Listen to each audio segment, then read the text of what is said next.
having NLP. Now, before I finish about this, what NLP is, what's the difference between NLP and psychology? Psychology studies pathology. What went wrong? Why do these people behave like this? What are the psychological disorders that is inhibiting people from performing well? Pathology. NLP respects psychology. They've done all the research. Freud, Carl Jung, and all these people. All the research is done perfect. Everything is there. Don't have to reinvent the wheel. Let's study something else. How failures became successful. So NLP, in short, is a study of success. So if you are looking for success, this is a charming model, powerful, packed with processes to take you from where you are to where you want to be and to sustain it. In the next videos, I'll show you the mechanics of how it can be done. See you soon. Thank you.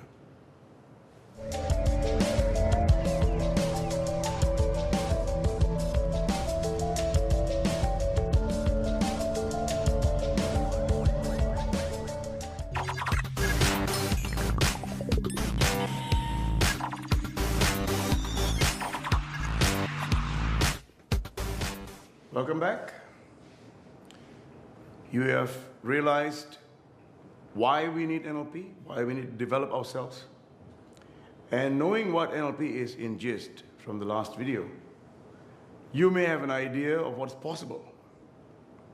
So talking about what's possible as a human being, we come into this world, we fall into a box. Our parents want us to be safe. So, and the government in a country, they want successors. Companies need successors. Teachers retire and new teachers come on board and become principals and so on. So there is a hierarchy and there is a transition and there is a need for new people. And so all this drives us to have a template. So you have to start with junior school and then high school and then university and so forth.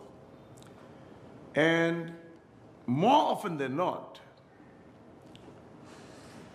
we don't realize our own potential because we get pushed into a certain stream of education that someone says is good for us. Nothing wrong with that, because mainstream education keeps us safe. Our parents want us to be able to fend for ourselves, to be independent, to, well, we go to school to become successful.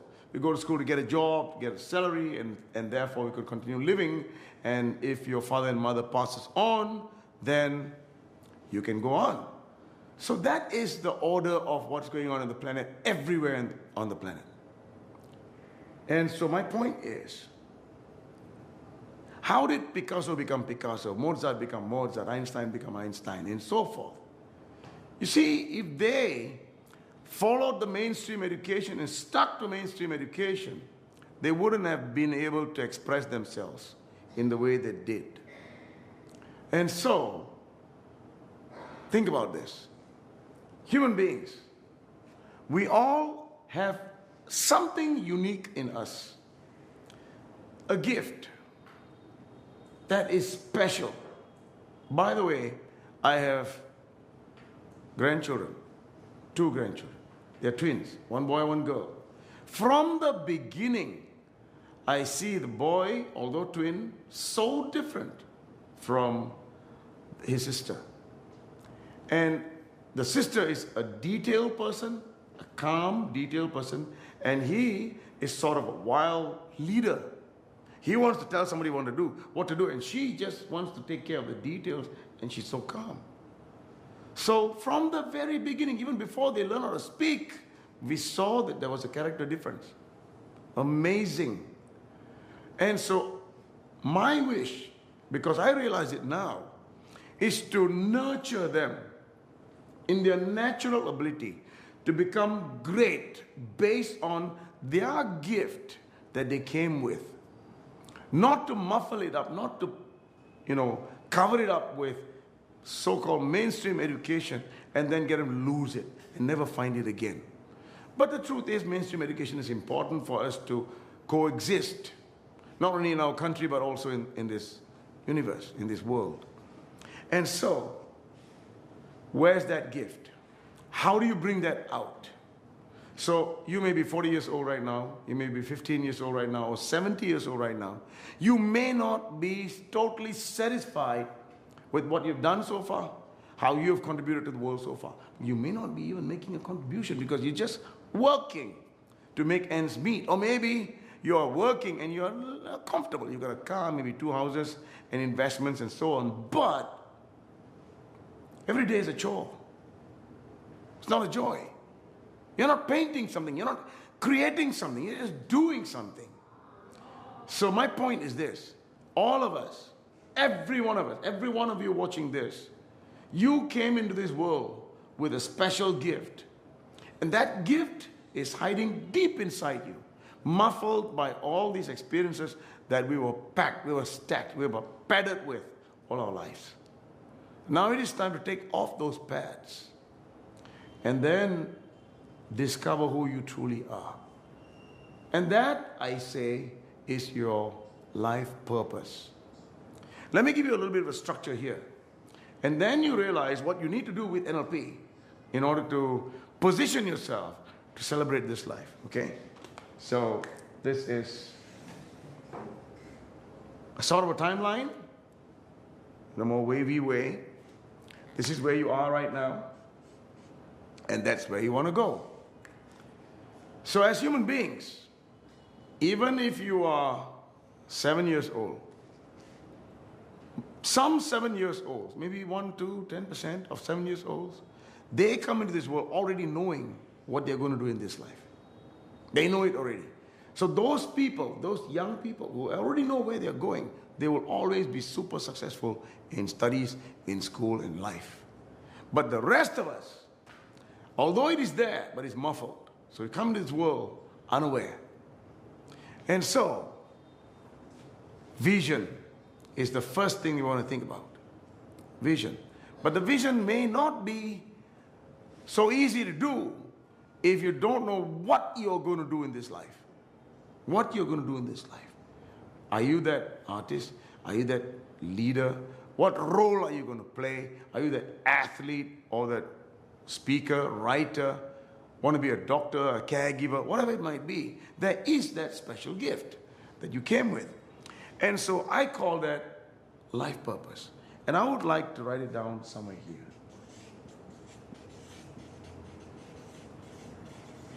And this, most of us don't know what it is. That's the truth. Okay, I can't see you, but you know if I ask you a question, 99.9% of you say, I don't know what my life purpose is. I'm just doing whatever it is I'm doing right now. My father was a doctor. They told me to become a doctor. I'm a doctor. My mother was an engineer, so now I'm an engineer. That's how things are. My father didn't do well in school. I'm not doing well in school. So you see, that's life, but that's not how it's supposed to be. We all have a special gift and a life purpose need to be found. You and I need to know our life purpose. After 46 years of my life in the army, I came out and through one NLP course, I realized that's what I wanted to do for the rest of my life. I have my life purpose right now. Explain that later. So now, what's life purpose? It is the what you do. You're going to grow flowers. You're going to build computers, Steve Jobs, and so forth. The what. Life purpose is a what. Hear me. I'm teaching you NLP. That's my what.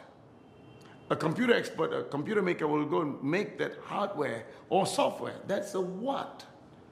So, what is your what?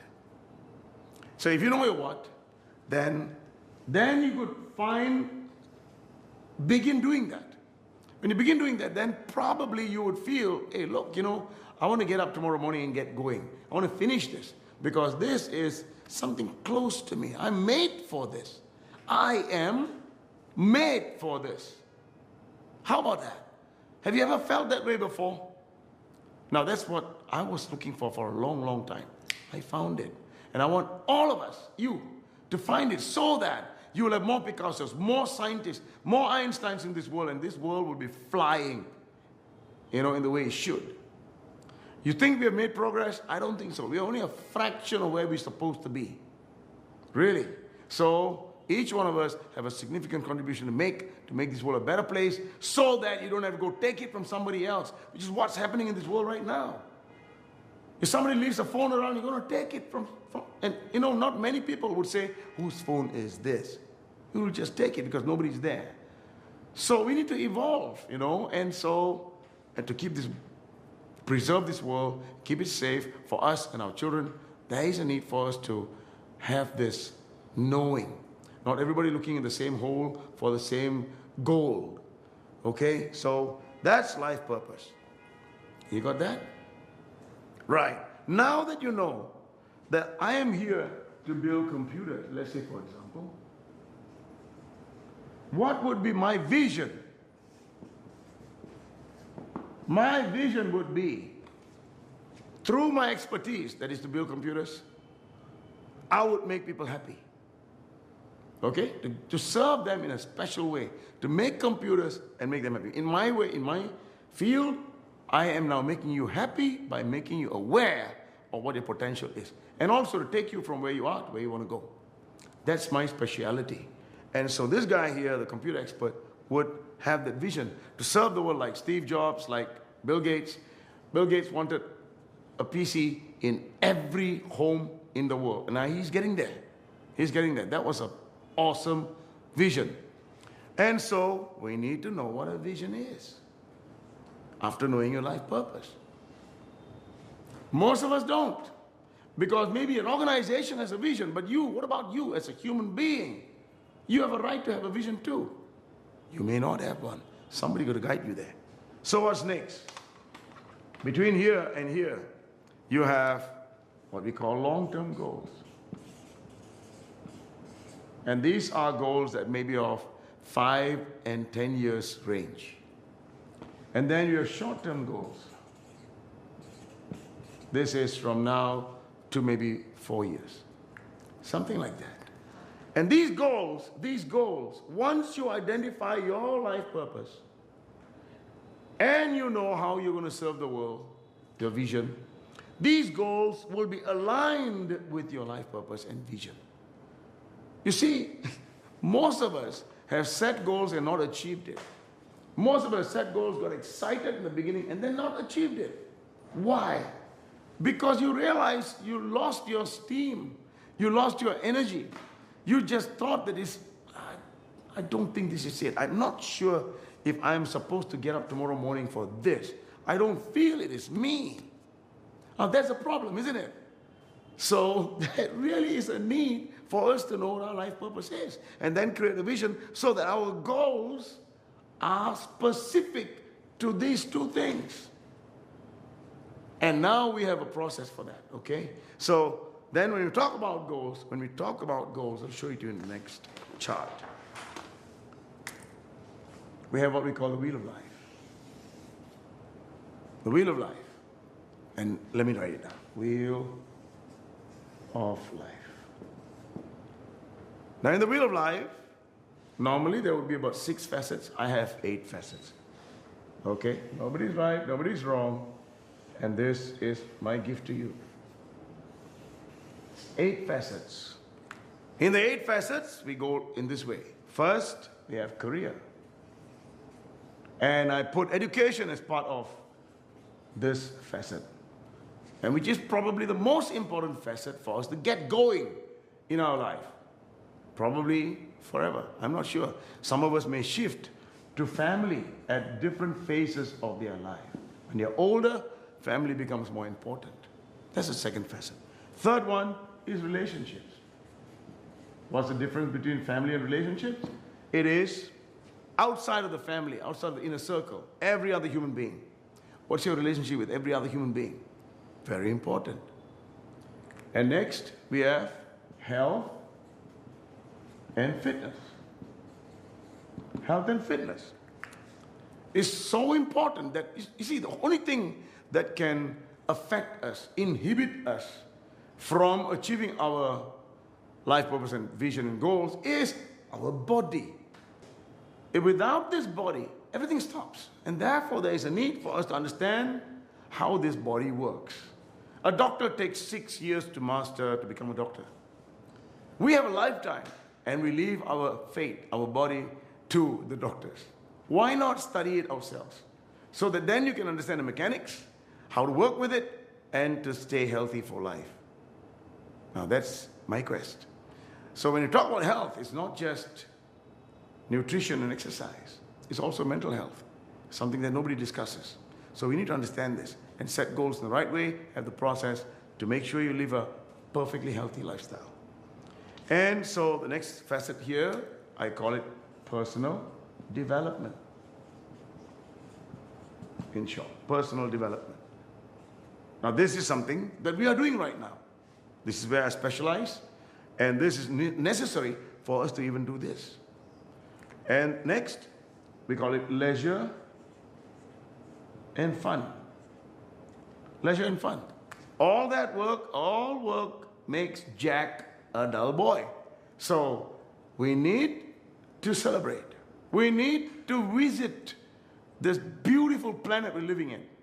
There are so many things to see, so many things to experience, so many things to go into and come out of. It's amazing for our growth and our joy. Planet is fantastic. And therefore, there is a need for us to make a list. And within this lifetime, visit every nook and corner of this planet. That's right. And then we have what we call significant contribution.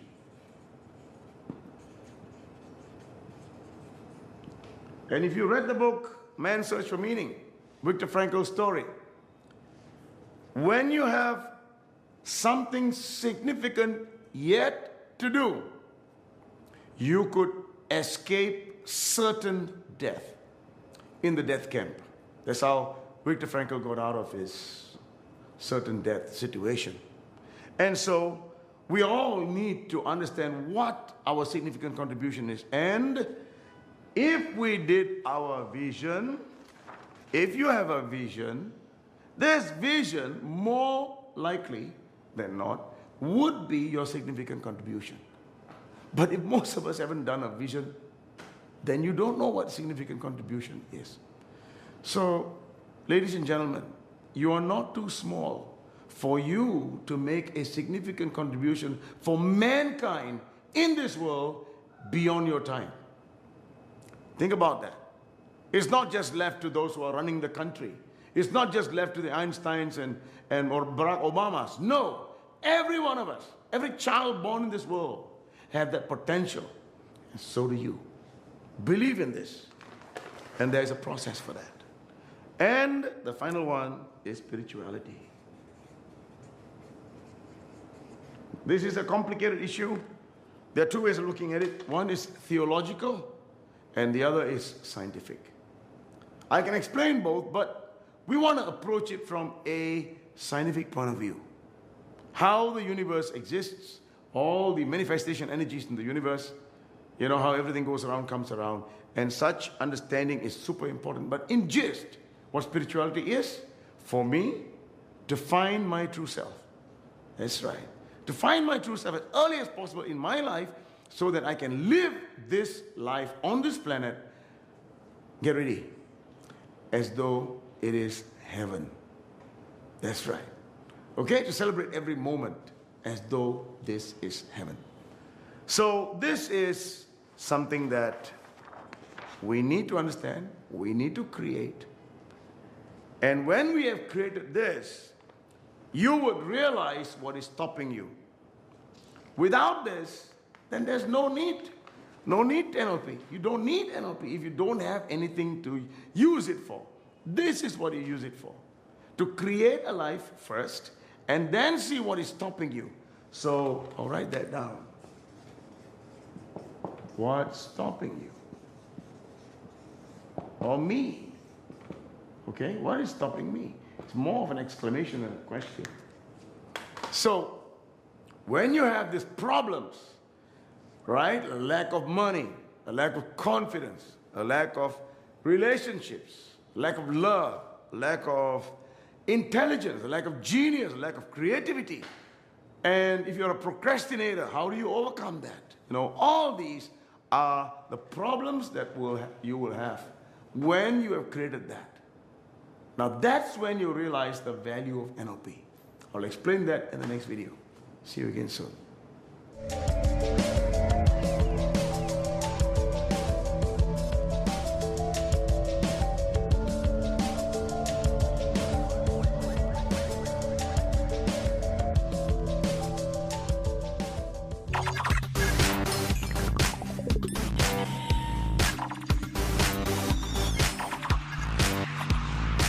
Welcome back.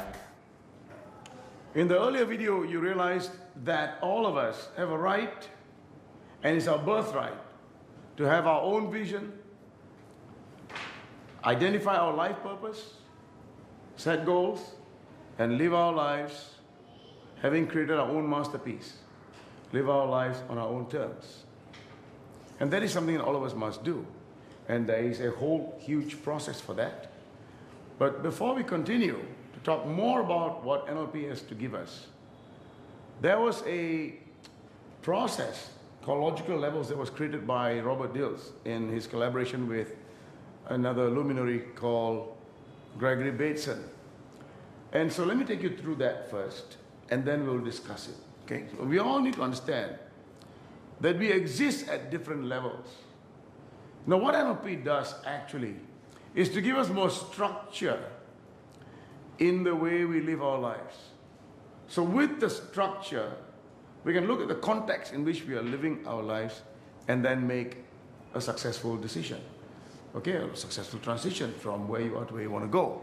So this is what we call logical levels. Logical levels, Robert Dills, remember that. And so there are 6 levels. The first level is what we call the environment. Environment. Think about this. We as human beings, we exist in 3 main environments on a daily basis in life. 3 basic environments. We don't normally think about it, but just look at that. One environment is your home. You're there almost every day. And the other environment could be your work or business, wherever you are. And the third environment could be play. That means you go to the park, you go to the shopping center, you spend your time. Spend your time relaxing, other than being at home and at work. So these are the 3 various environments that we traverse in within one day, within one lifetime. And each environment, we realize that there are constraints. Constraints. So as human beings, we succumb to the constraints. We don't overcome it. We fall for it. Oh, this room is too warm or too cold. The sun is too hot. Chair is not comfortable enough. This is a jungle. I can't live here. I got to get out there to civilization. So our environment can give us constraints and can affect us. But the truth is, we are human beings and we are flexible. And that flexibility would make us adapt to each of these environments and thrive. That is something that is missing, something that we need to understand. So environment, we say, is the where or when. Where and when you are in this place. Okay? Environment. Step number 2, we call it behavior. Behavior. Behavior is the how we would behave in each of these environments. You see the problem with you and I? I was in the army. I brought home the soldier. And it drove my family nuts. That was no good. You see, so we are all normally stuck in a certain behavior, and we aren't able to adapt and morph into all the various environments. That's a problem. causes relationship problems, health, whatever. So there is an appropriate behavior for each of these environments for us to be successful. Agree? That's right. But that needs to be learned. That need to be learned. That need to be adapted. You know, that you need to know that, okay, I'm here right now and I need to change. I need to shift my emotions from bad emotion to good emotion. And that's what we call capabilities. Capability and states. States of mind. And this states is what we call, what? What? Okay, what kind of states and capabilities would allow us to behave in a unique way in the various environments? You get the point? Right, the states, the emotional control, the thinking ability, the positive thinking ability, all that comes under this realm, this area, stage number 3 of the logical levels. And then we have beliefs and values, or let's call it values and beliefs. And this is the why. The why we need to have this kind of state, this kind of resources in order for us to behave in a certain way in all these environments. Values give us the rightness of our decisions, of our actions, and beliefs gives us the permission. Or permission. I can do this, the permission. So that's level number 4. Level number 5 is our identity and mission. Identity and mission. And this is the who am I? The who am I? Now the who, the identity, goes beyond your name and your role you play in your home or your company. It goes beyond that. That needs to be understood, and that's why it's so high up on the logical levels. These are stuff that you learn in advanced NLP courses. And then you have level number 6, which is vision and spirituality.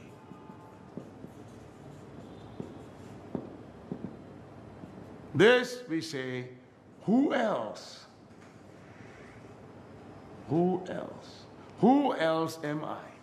Oh, that is a higher level of thinking. A super high level of thinking. And all of us, you and I, even if you're 16 years old, you can figure this out. The thing is, we need somebody to guide us. And Robert, under the guidance of Gregory Bateson, have come up with this elegant process called logical levels. And let me take you through a little bit here. When someone says, I've got a bad memory, is it a capability or could it be a belief? That's right. You're thinking right. Now that I gave you the structure, you begin to think beyond that. Those words, I have a bad memory, is sort of a capability, but it could be a belief. I can't read. Now, reading is a skill, is a capability, but it might be a belief. And I can't quit smoking. I can't quit smoking. Now, is that a problem here? Is that a problem here? It could be an identity. It could be. So we need to learn how to discern where the person is coming from. And in NLP, the processes that we have processes to solve the environment problem, processes for each of these levels.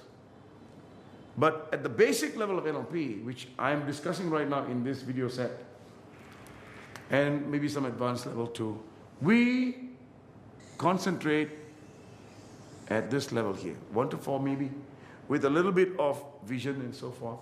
But when you go into the higher levels, it is tipped this way.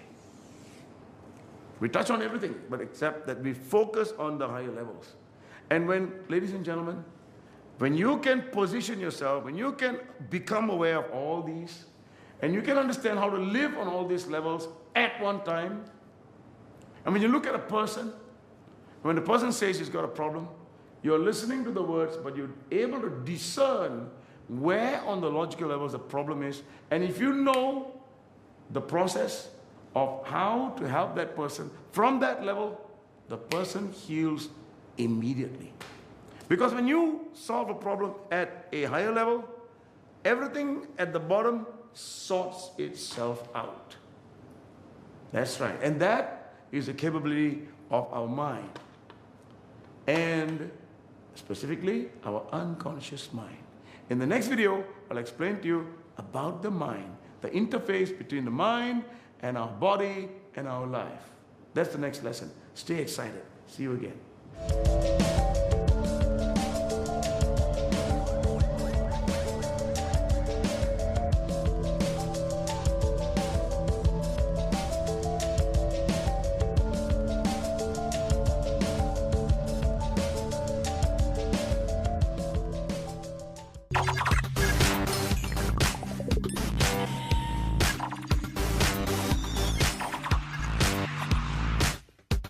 Welcome back.